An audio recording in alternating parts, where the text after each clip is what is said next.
अलिफ लैला अलिफ लैला।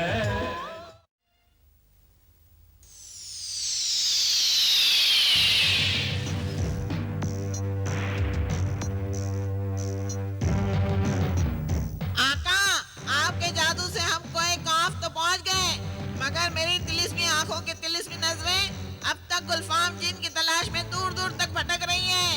वो कहीं नजर नहीं आता, उसे कहाँ ढूंढेंगे? जिन्हें गुलफाम इतनी आसानी से नजर नहीं आएगा, वो जरूर किसी तिलिस्मी पर्दे की पनाह में छिपा हुआ है। आका, जिन्हें गुलफाम में पर्दा नशीन हसीना हो गया है क्या? ये कोहे खाफ है भोले परिंदे, कोहे खाफ। यहाँ कई बड़े राज पर्दे में छिपे हुए हैं।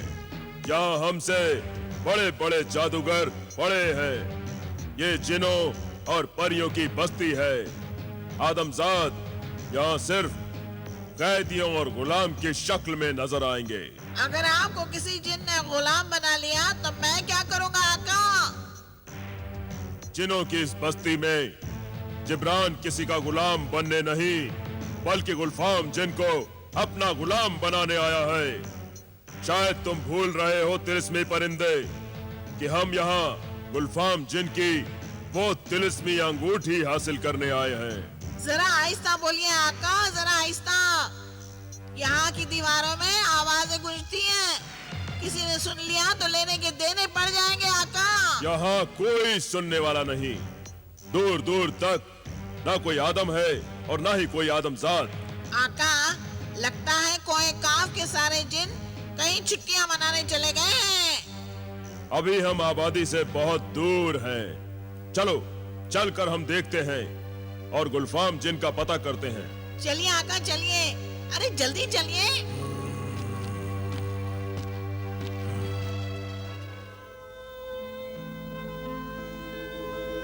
बिलाल, तुम्हारा मुजरिम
खुदा हाफिज।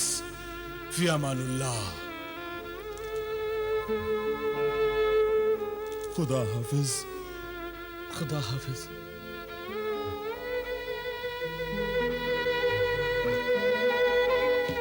अच्छा,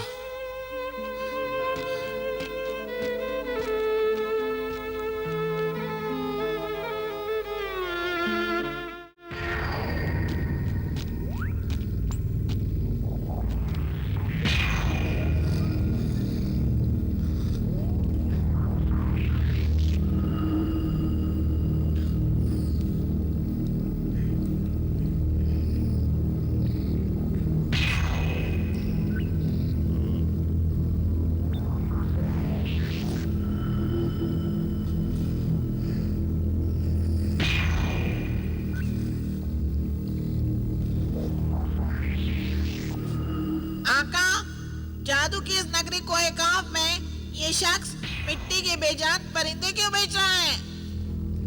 तेरी तरह तेरा आका जिब्रान भी हैरान है तिलिस्मी परिंदे। शायद कोई खाफ में रहने वाले लोग मिट्टी के बेजान परिंदे रखने का शौक रखते होंगे।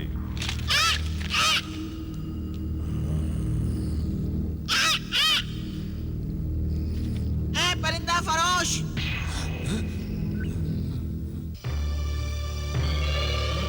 मिट्टी के इन बेजान परिंदों की दुकान क्यों सजा रखी है? हैं? मिट्टी का परिंदा बोलने लगा? मिट्टी का नहीं, असली परिंदा बोल रहा है, अकल के दुश्मन। अरे ये तोते की तरह आंखें क्यों मटका रहा है? अजीब तोता है, इंसान की तरह बोलता है। ये सिर्फ बोलता ही नहीं, इंसानों की तरह सोचता है, समझता है। ये तुमसे समझदार है।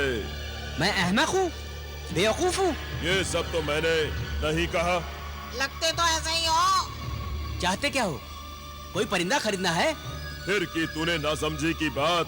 अरे मेरे पास दुनिया का अनमोल नायाब परिंदा है, तो फिर मैं तुम्हारे बेजान परिंदों का क्या करूंगा? मैं तो सिर्फ यहाँ ये जानने के लिए रुक गया था कि जब असल परिंदे इतनी आसानी से मिल सकते हैं, तो फिर ये बेजान परिंदे तुम क्यों बेचते हो? ये मेरा जाती मामला है। पत्थर बेचूं या शीशा? कुछ खरीदना है तो दाम गिनो, वरना चलते बनो। आका, लगता है ये तो नाराज हो गया। माफ करना परिंदा फरोश। ये परिंदा फरोश क्या लगा रखा है? मेरा नाम सुरखाब है। मियाँ, ऐसे कौन से सुरखाब के पर लगे हैं तुम में? जुबान मिली है परिंदे, तो इसका सही इस्तेमाल कर, बदजुबानी न कर। जानता नहीं, इंसान के जिस्म में सबसे अच्छी चीज जुबान होती है, जो दुश्मनों को दोस्त बना सकती है, और सबसे बुरी चीज भी जुबान होती है, जो दोस्तों को दुश्मन बना सकती है। ये तोता असल में मेरा मुंह लगा है। ये कभी कभी उड़ुल जलूल भग देता है, इसे माफ कर देना। दरअसल हम कोहे खाफ में पहली बार आए हैं और एक शख्स की तलाश में हैं। कोहे काफ में किसी को तलाश करने वालों की लाश ही वापस जाती है, अजनबी इंसान। ये हमें धमकी दे रहा है आका। अगर मैं गुलफाम होता ना, तो इन परिंदों की तरह इस बदजुबान परिंदा फरोश को भी पत्थर का बना देता। गुलफाम? क्या क्या नाम लिया तुमने? गुलफाम? हाँ, गुलफाम, जिन्हें गुलफाम। क्या जानते हो उसे? हम उसी की तलाश में हैं। ये तुम क्या कर रहे हो? गुलफाम का नाम लेने की सजा भुगत रहा हूँ। अरे यहाँ गुलफाम का नाम लेना भी गुनाह है क्या?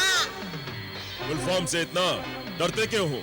यहाँ सभी गुलफाम से डरते हैं। उसका नाम लेते ही कान पकड़ते हैं। वो बड़ा जालिम और बदमाश जिन है। कोई खाफ तो जिनों की बस्ती है। क्या कोई जिन उसका मुकाबला नहीं कर सकता? सब गुलफाम के जादू से डरते हैं। वो जिससे नाराज होता है, उसे पत्थर का बना देता है। कल वो मेरी दुकान पे परिंदे खरीदने आया था। जब मैंने उससे परिंदों की कीमत मांगी, तो उसने नाराज होकर दुकान के सारे परिंदों को पत्थर का बना दिया। कल तक मेरे सब परिंदे आसमान में उड़ते थे, आज जमीन पर पड़े हैं। क्या तुम जानते हो गुलफाम कहाँ रहता है? नहीं। चलिए आका, आगे देखते हैं।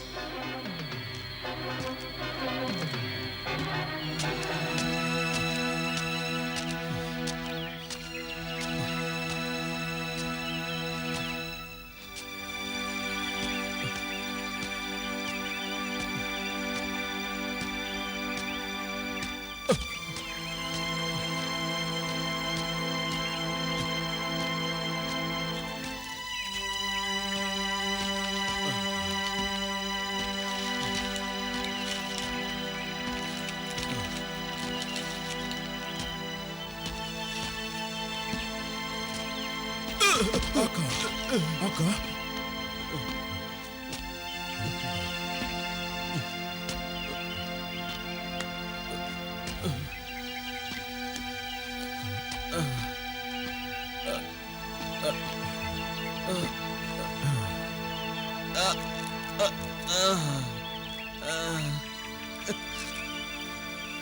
क्या हुआ आका? आप तो अभी से लड़खड़ाने लगे। अभी तो बहुत लंबा सफर तय करना है। कई हफ्तों से तो चल रहे हैं, और कितना सफर करना होगा। जब मेरे काबू में तिलिस्मी कुव्वत थी, तो इतना वक्त तो उड़कर पहुंचने में भी लग जाता था। इसका मतलब है और कई महीनों तक का सफर बाकी है। बिल्कुल आका, बिल्कुल।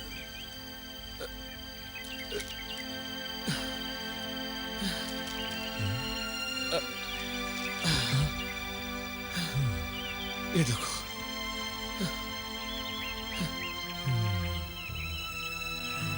ये देखो, जूते तक साथ छोड़ गए। अब नंगे पैरों इन कांटे भरे रास्तों पर कैसे सफर हो सकता है?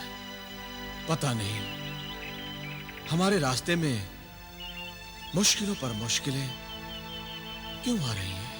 अल्लाह मुश्किलों के जरिए हमें आजमा रहा है, वरना उसकी कुदरत से तो हम पलक झपकते ही कोहे काफ पहुंच जाएं। क्यों ना हम खुदा से ही दुआ करें। वो मुसब्बिल अस्बाब है, मुश्किलों को आसान करने वाला है। चरिंदे परिंदे हैवान इंसान सबकी ताकत तो अल्लाह ही के सबब है। आज अगर हम बयारों मददगार हो गए हैं तो क्या अल्लाह हमारी मदद जरूर करेगा। आओ हम दोनों मिलकर खुदावंद करीम की बारगाह में हाथ उठाकर दुआ मांगे। हाँ आओ चलो। या खुदा,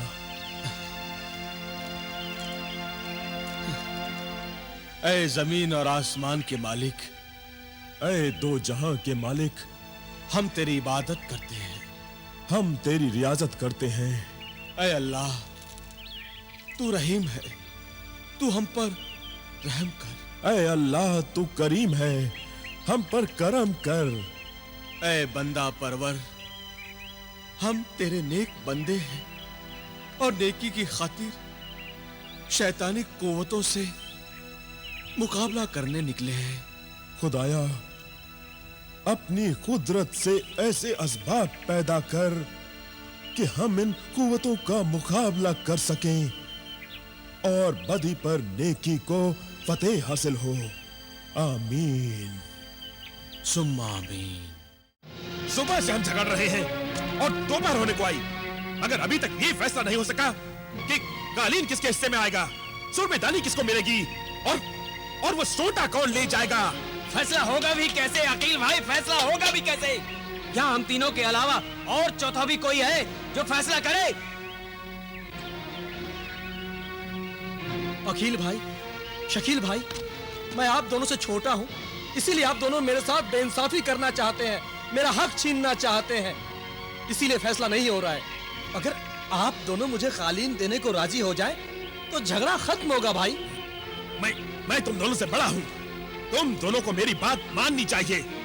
कालीन पर सिर्फ मेरा हक है। नहीं भाईजान, अब्बा जान की वसीयत के मुताबिक कालीन मेरे हिस्से में आता है, ये मेरा हक है, मैं इसे लेके रहूंगा। ये मुझे दे दीजिए। शकील भाई, अब्बा जान वसीयत लिखने से पहले अल्लाह को प्यारे हो गए थे। अरे आप दोनों मुझसे बड़े हैं, यूं बच्चों की तरह झगड़ा मत कीजिए। कालीन मुझे दीजिए और सोटा और सुरमेदानी आपस में बांट लीजिए। ये कैसे हो सकता है? हैं? तुम सबसे छोटे हो और तुम्हें फैसला करने का हक हासिल नहीं है। बड़ा होशियार बनता है, कहते हैं कालीन मुझे दे दीजिए। हम बेवकूफ हैं? जितना ही छोटा उतना ही खोटा। भाई, मैं छोटा हूं पर खोटा नहीं हूं। मैं छोटा हूं इसलिए आप दोनों मिलकर मुझे उल्लू बनाना चाहते हैं, मुझे गधा समझते हैं आप लोग। नहीं, मैं आप दोनों की बातों में नहीं आने वाला। भाई, मैं सुरमेदानी नहीं लूंगा। मुझे कालीन दे दो भाई, मुझे कालीन दे दो। ओफ, बात वहीं आकर अटक गई। जिन्हें दौलत समझ में नहीं आता, ये तीनों भाई एक मामूली सुरमेदानी, एक सोटे और एक कालीन जैसी मामूली चीजों पर इतनी जिद और झगड़ा क्यों कर रहे हैं? माफ करना आका, आदमजाद ऐसी मामूली चीजों पर इतना झगड़ा नहीं किया करते। मतलब ये आका कि ये तीनों लालच के मारे हैं। लालच के मारे? देख नहीं रहे हैं आप? ये तीनों सुरमेदानी, सोटा और कालीन पर, जिन्हें आप मामूली समझ रहे हैं, किस तरह झगड़ रहे हैं। इसका एक ही मतलब है आका कि ये तीनों चीजें मामूली नहीं बल्कि बहुत ही गैर मामूली है। कालीन, सुरमेदानी और महज एक सोटा, ये तीनों चीजें आखिर गैर मामूली कैसे हो सकती हैं? मैं जिन हूं आका, मैं बगैर देखे ही समझ सकता हूं कि वो तीनों चीजें तिलिस्मी हैं। तिलिस्मी है? हाँ, और उनमें से हर चीज अपने तिलिस्म से इन्हें खुशहाल और अमीर बना सकती है, क्योंकि हर चीज के पीछे एक न एक जिन की ताकत छुपी होगी। तब तो इन्हें झगड़ा नहीं करना चाहिए, एक एक चीज आपस में बांट लेनी चाहिए। ये आदमजाद की फितरत है आका कि जो कुछ उसके पास है उस पर खिनात नहीं करता, न सब्र शुक्र करता है, सिर्फ लालच के मारे दूसरों की चीजें हड़प करने के फेर में पड़ा रहता है। अगर ये चीजें तिलिस्मी हैं, तो कोहे काफ के सफर में हमारे काम आ सकती हैं। आका, आप भी लालच करने लगे? वो दूसरों की चीजें हैं, उन पर हमारा कोई हक नहीं है। नहीं नहीं जिन्हें दौलत, तुम मुझे गलत समझ रहे हो। मैं एक तीर से दो शिकार करना चाहता हूं। वो कैसे आका? मैं पहले तो इन भाइयों को, जो सगे भाई होकर लालच के मारे भाईचारे को भूल गए हैं, उन्हें उनके लालच की सजा देना चाहता हूं। और वो सजा क्या होगी आका? वो तिलिस्मी चीजें जो इन्होंने अपनी मेहनत से हासिल नहीं की है, बल्कि इन्हें विरासत में मिली है, इसीलिए उन्हें इसके मोल का अंदाजा नहीं है। लिहाजा जब वो ये चीजें ये गंवा बैठेंगे, तो उन तिलिस्मी चीजों की सही कदर और कीमत समझ सकेंगे और उन्हें अपनी गलती का एहसास भी हो जाएगा। इसका मतलब ये आका कि आप उनसे वो चीजें छीन लेना चाहते हैं। हाँ, मगर कुछ दिनों के लिए, ताकि उन्हें समझ आ जाए और हम इन चीजों से अपना काम निकाल लें। ये चीज हमारे पास इन भाइयों की अमानत होगी। तरकीब तो अच्छी है आका, लेकिन इन चीजों को हासिल करने से पहले इन चीजों का तिलिस्मी राज हमें मालूम करना होगा, वरना ये चीजें भी हमारे लिए मामूली चीजें बनकर रह जाएंगी। ये कौन सा मुश्किल काम है? चलो कोई तरकीब लड़ाकर इन तीनों लालच के मारों से ये राज उगलवा लेते हैं। शकील, चट!